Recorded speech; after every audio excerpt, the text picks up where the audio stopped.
নমস্কার, গল্পের আসরিত মধুপন্থী চ্যানেলে সবাইকে জানাই স্বাগত। আজ থাকছে হেমেন্দ্র কুমার রায় রচিত ভৌতিক রচনাবলী থেকে জীবন্ত মৃতদেহ এই গল্পটি। গল্পের মুখ্য ভূমিকায় রয়েছে সুরেশ, দীপক, সুরমা, সনাতন প্রমুখ। শুরু হচ্ছে আজকের গল্প জীবন্ত মৃতদেহ। সঙ্গে থাকুন।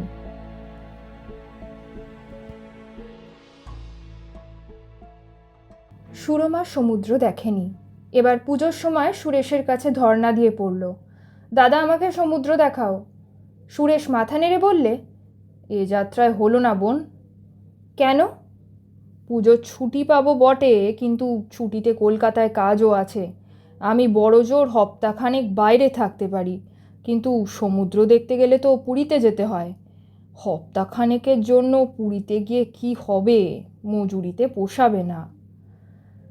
সুরেশের বন্ধু দীপক সেখানে বসেছিল। সে বললে, সমুদ্র দেখবার জন্য উড়িষ্যা মুল্লুকে ছুটতে হবে কেন?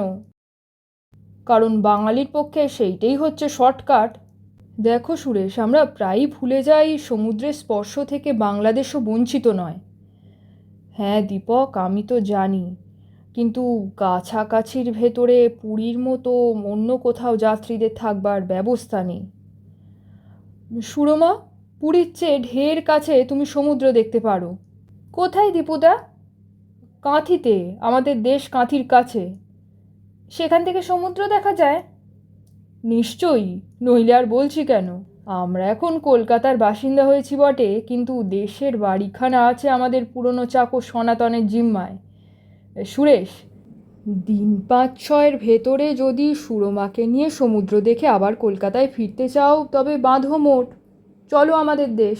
তোমাদের রাজভোগ দিতে পারবো না বটে, তবে অনাহারেও থাকতে হবে না, কি বলো? রাজি? হয়তো অদৃষ্টেরই কারচুপি। নারাজ হবার মতো বুদ্ধি খুঁজে না পেয়ে সুরেশ বলতে বাধ্য হলো, আচ্ছা রাজি। তাহলে ষষ্ঠীর দিনই আমরা যাত্রা করব। হ্যাঁ, দশমীর পরেই আমাকে আবার কলকাতায় ফিরতে হবে, জরুরি কাজ। কিন্তু দশমীর পরেই সুরেশ ফিরতে পারল না কলকাতায়। দেবতা সাধলেন বাদ। সুরমার ভাগ্যে সমুদ্র দর্শন হলো, ভালো করেই হলো। সেই অনন্ত নীল সৌন্দর্যের দিকে প্রথমটা সে তাকিয়ে রইল অবাক বিস্ময়ে। তারপর কচি মেয়ের মতো সকৌতুকে হাসতে হাসতে নাচের তালে তালে ছুটোছুটি করে বেড়াতে লাগলো সাগর সৈকতের বালুকা শয্যার ওপর দিয়ে।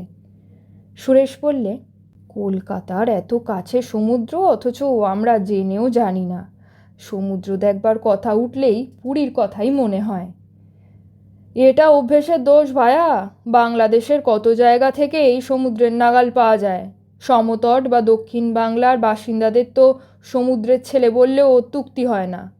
যুগে যুগে বাঙালি বাংলার সমুদ্রপথ দিয়ে যাত্রা করেছে পৃথিবীর দিক বিদিকে।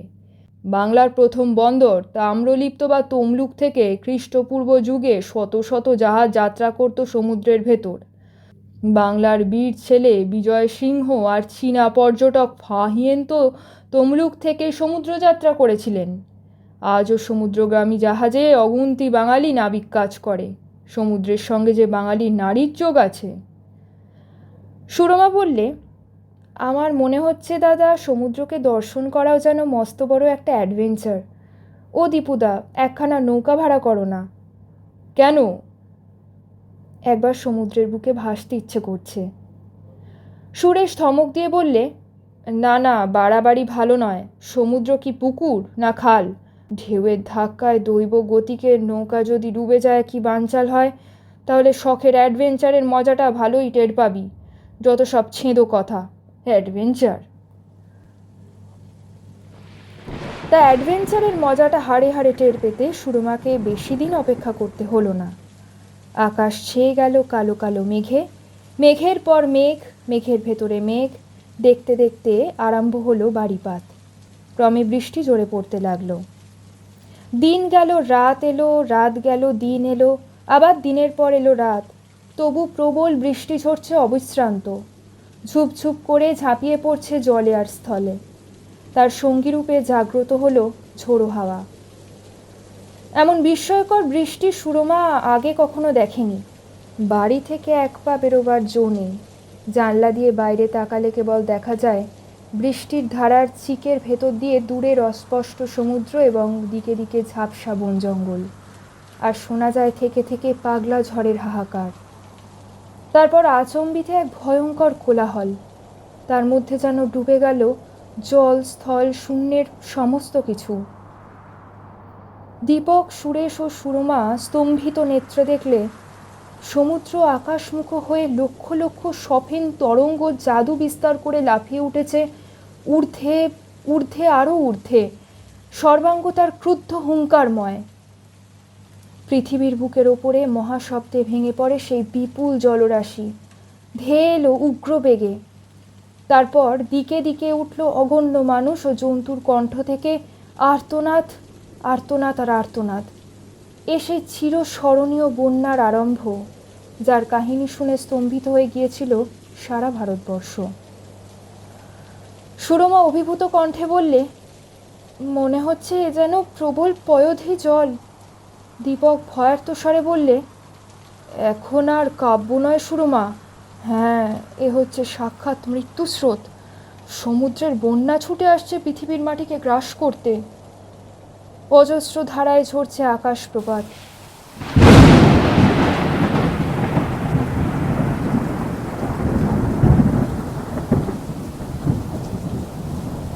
হা হা হা করে অট্টহাসি হাসছে দুর্দান্ত ঝটিকা। তাণ্ডব নৃত্যে ছুটে আসছে বন্যা। বন্যার উত্তাল তরঙ্গদল কর্ণভেদী মৃত্যুক্রন্দন তুলেছে অসংখ্য মানব। হুড়মুড় করে ভেঙে পড়ছে শত শত ঘরবাড়ি এবং বনস্পতি, যেন পৃথিবীর অন্তিমকাল উপস্থিত।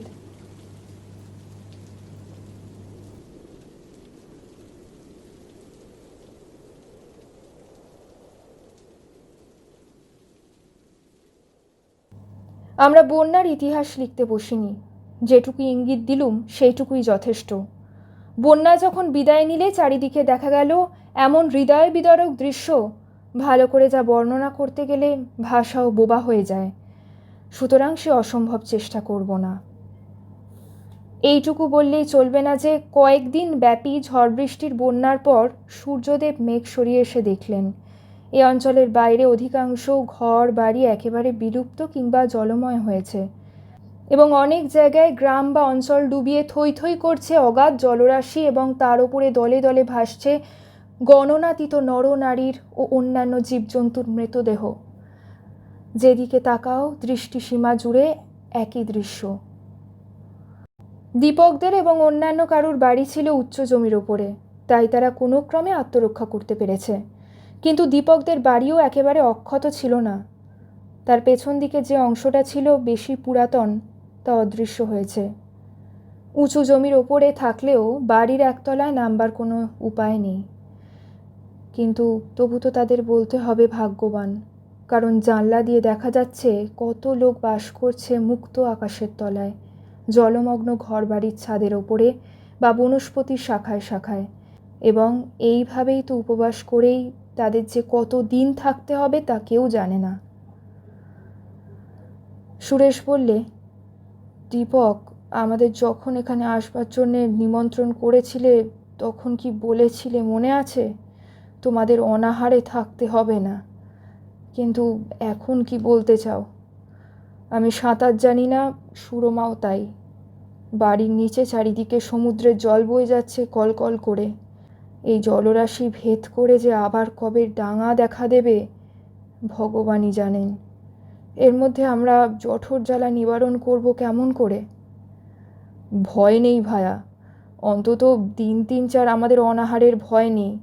কিছু চাল ডাল আর শাক সবজি আমি রক্ষা করতে পেরেছি, কিন্তু 3-4 পরে খুব সম্ভব হলে তখন জল সরে যাবে। ভগবান আমাদের সহায়। এই যে কত শত মানুষ বানের তোরে ভেসে গেল, ভগবান কি তাদের সাহায্য করেছিল? ভগবান আমাদের সহায়। ওসব বাধাগত ছেড়ে দাও। বাধাগত নয় বন্ধু, বাধাগত নয়। ভগবানের ওপর বিশ্বাস কখনো হারিও না।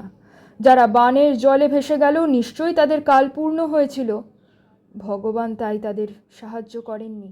কিন্তু এত বড় দৈব দুর্বিপাকেও আমরা যখন এখনো বেঁচে আছি তখন আমাদের কাল পূর্ণ হতে দেরি আছে। বেশ, দেখা যাক। খাবার গেল ফুরিয়ে, কিন্তু বিপদের ওপর বিপদ। জলাভাব। জল যা আছে তা আজকের পক্ষেও অপ্রচুর। মানুষ অনাহারে থাকতে পারে দিন কয়েক, কিন্তু জলাভাব সহ্য করা অসম্ভব। অথচ চারিদিকে এত জল, মাটির ওপরে যেখানে এত জল কেউ কোনোদিন দেখেনি, কিন্তু তা হচ্ছে সমুদ্রের লবণাক্ত জল। মাটির জীবের গলা দিয়ে গলে না। দীপক জানলার ফাঁকে মুখ বাড়িয়ে বাহিরটা একবার দেখে নিয়ে বললে, সুরেশ, কোনো দিকে এখনও জ্যান্ত মানুষের সাড়া পাচ্ছি না। আমার বাড়ির চারপাশ থেকে জল এখন সরে গেছে বটে, কিন্তু খুব সম্ভব গ্রাম এখনও জনহীন। যারা বন্যাকে ফাঁকি দিতে পেরেছে তারা পালিয়েছে প্রাণ নিয়ে। এমন অবস্থা এখানে হাট বাজারও বসবে না। রেলপথ হয়তো এখন জলের তলায়, সুতরাং ট্রেনও চলবে না। কলকাতায় যখন যাওয়ার উপায় নেই তখন আমাদের কি করা উচিত বলো দেখি? তোমার দেশ, তুমিই বলো। নন্দীগ্রামে আমার মামার বাড়ি। এখান থেকে মামার বাড়ি 15 মাইলের তো কম হবে না। যদিও চারিদিকে অবস্থা দেখে সন্দেহ হচ্ছে জলমগ্ন জমি এড়িয়ে সেখানে যেতে হলে আমাদের হয়তো 25-30 মাইল পার হতে হবে। সেখানে যাওয়ার চেষ্টা করব কি? নন্দীগ্রামের অবস্থাও যদি এখানকার মতো হয়ে থাকে? হয়তো হয়েছে, হয়তো হয়নি। হয়তো সেখানে গেলে পানাহারের অভাব তো হবে না। প্রাণে বাঁচবার জন্য একবার চেষ্টা করা কি উচিত নয়? বোধহয় উচিত। এখানে থাকলে খাবার আর জলের অভাবে আমরা মারা পড়ব, সে বিষয়ে কোনো সন্দেহ নেই। সুরমা সভয়ে বললে, উফ, পায়ে হেঁটে 25-30 মাইল? সুরেশ ক্রুদ্ধ কণ্ঠে বললে, হ্যাঁ তাই। তোর জন্যই তো এই বিপদ। তোর জন্যই তো বাংলাদেশে বসে সমুদ্র দেখতে এলুম। এই বাংলাদেশ হচ্ছে ঈশ্বর বর্জিত দেশ। পুরীতে গিয়ে কেউ কখন এরকম বিপদে পড়ে না। সেখানকার সমুদ্র এরকম হিংসুক রাক্ষসের মতো নয়, তাই সবাই যেতে চায় সেখানে। সুরমা খিলখিল করে হেসে উঠে বললে, রাগ করো না দাদা, কিন্তু তুমি কথা কয়েছ ঠিক একটি আস্ত বোকার মতন। সুরেশ আরও রেগে উঠে বললে, তুই অ্যাডভেঞ্চার চেয়েছিলি না? এখন দেখ কত ধানে কত চাল। দীপক বললে, শান্ত হও বন্ধু, শান্ত হও। এমন মাথা গরম করবার সময় তো এখন নয়। সনাতন নিরেট খাবার তো খতম। এখন যেটুকু জল আছে একটা ফ্লাস্কে ভরে নাও, তারপর চলো আমরা দুগ্গা দুগ্গা বলে বেরিয়ে পড়ি। চোখের সামনে তারা যে মর্মান্তিক দৃশ্য দেখলে সেই ভীষণতা ও সেই বীভৎসতার পূর্ণ বর্ণনা না দেওয়াই ভালো। কবি দান্তে নরকের যেসব ছবি এঁকেছেন তাও এমন ভয়াবহ নয়। জনহীনতার মধ্যে বিরাজ করছে যেন এক বিরাট সমাধিভূমির শ্বাসরোধকারী নিস্তব্ধতা। জনহীনতাই বা বলি কেন, যেখানে সেখানে রয়েছে মনুষ্য মূর্তি, একক, জোড়া জোড়া বা দলে দলে। তাদের সংখ্যা গোনা অসম্ভব, কিন্তু তারা সকলেই মৃত। এ হচ্ছে মৃত জনতার দেশ। কত দেহ জলে ভাসছে, কত দেহ পুঞ্জীভূত ও আড়ষ্ট হয়ে পড়ে রয়েছে মাটির ওপরে।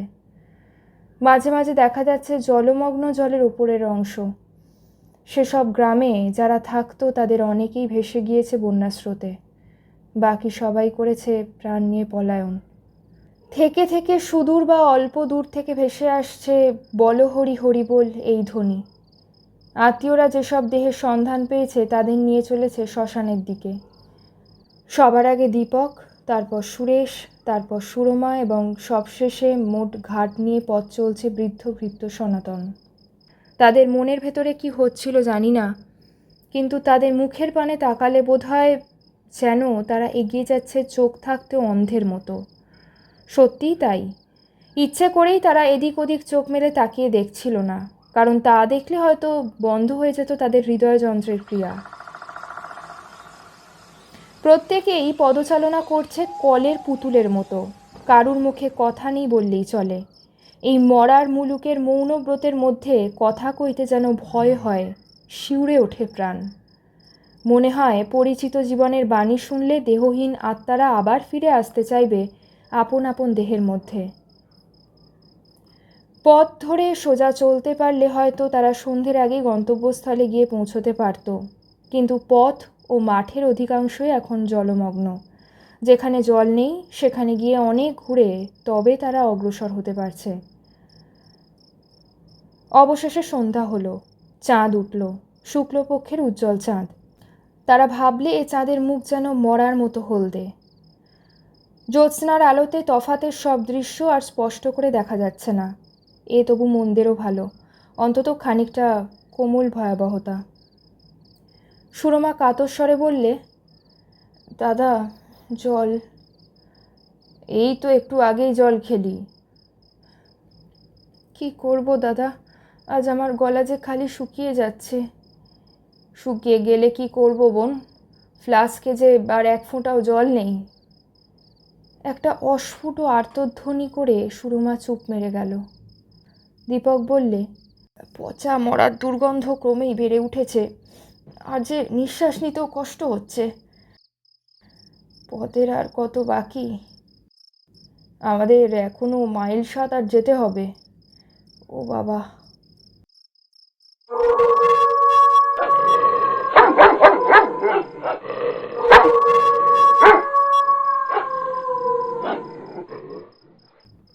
আবার সবাই নীরব, কিন্তু রাত্রি আজ নীরব নয়।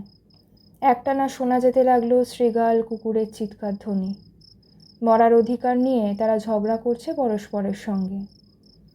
খানিক পরে সুরমা আর পারলে না, অবশ হয়ে বসে পড়ল এবং সঙ্গে সঙ্গে, দাদা গো, এই বলে চেঁচিয়ে উঠে এলিয়ে পড়ল একদিকে। দীপক ও সুরেশ ছুটে এসে তাকে তুলে দাঁড় করালে। দেখা গেল সুরমা বসে পড়েছিল একটা নারী মৃতদেহের ওপরে। সুরমা কাঁদতে লাগলো।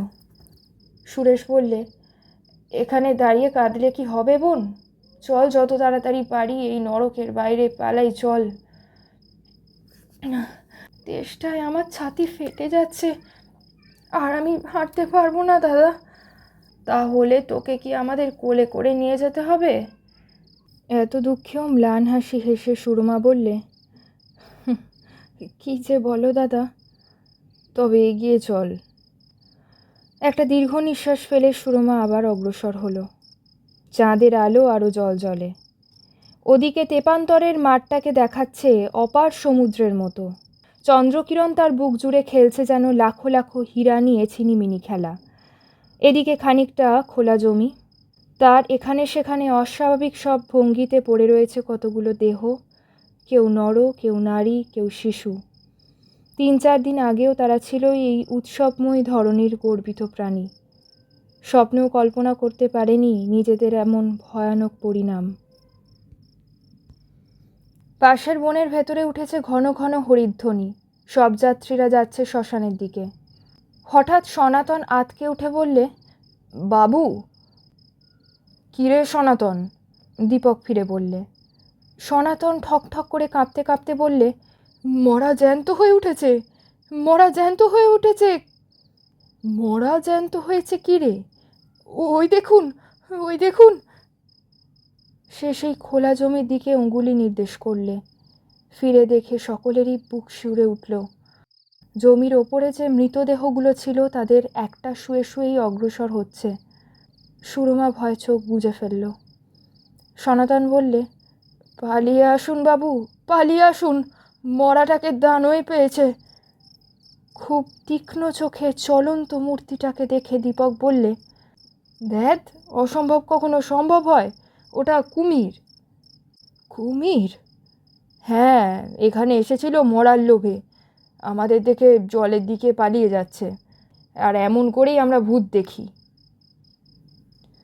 অত্যন্ত ক্ষীণস্বরে সুরমা বললে, জল, জল। সুরেশ বললে, সুরো, জল যখন নেই তখন জল জল করে মিছে কেঁদে কেন আমাদের কষ্ট দিচ্ছিস? জল জল করছি কি সাথে দাদা, আমি যে আর পারছি না।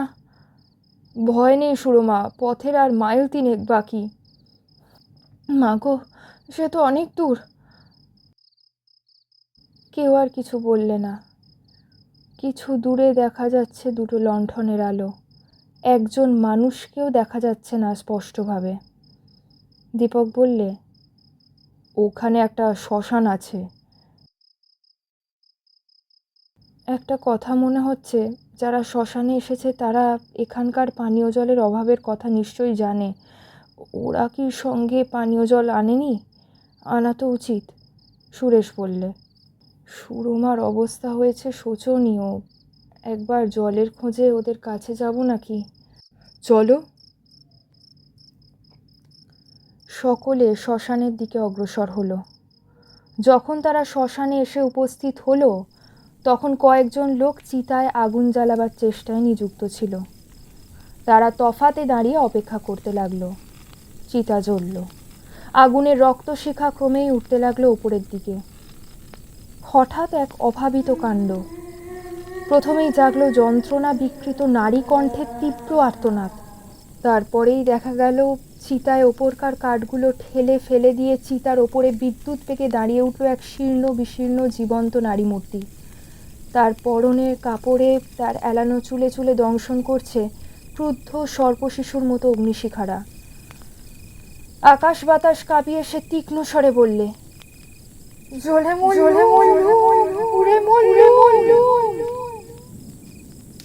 মূর্তি চিতার ওপর থেকে লাফিয়ে পড়ল। যারা দাহ করতে এসেছিল তারা ছত্রভঙ্গ হয়ে পলায়ন করল প্রাণপণে।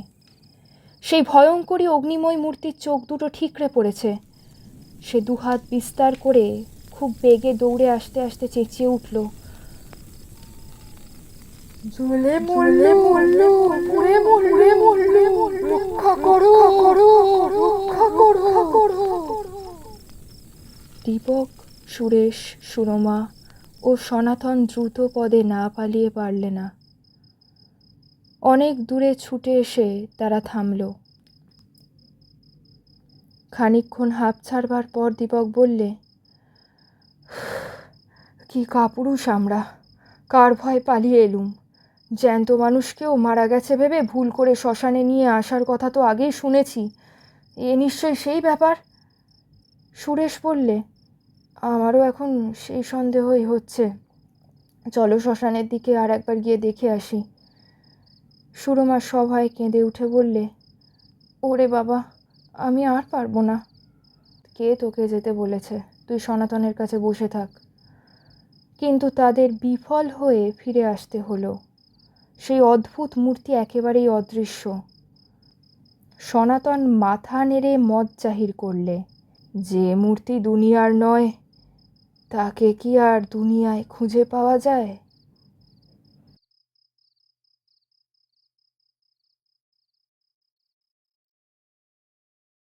শেষ হলো আজকের গল্প জীবন্ত মৃতদেহ। রচনা হেমেন্দ্র কুমার রায়। গল্প পাঠ এবং সমগ্র পরিচালনায় আমি মধুবন্তী। খুব শীঘ্রই ফিরে আসবো পরবর্তী একটি নতুন গল্প নিয়ে। ততদিন স্টে কানেক্টেড উইথ গল্পের আসরিত মধুবন্তী। ধন্যবাদ।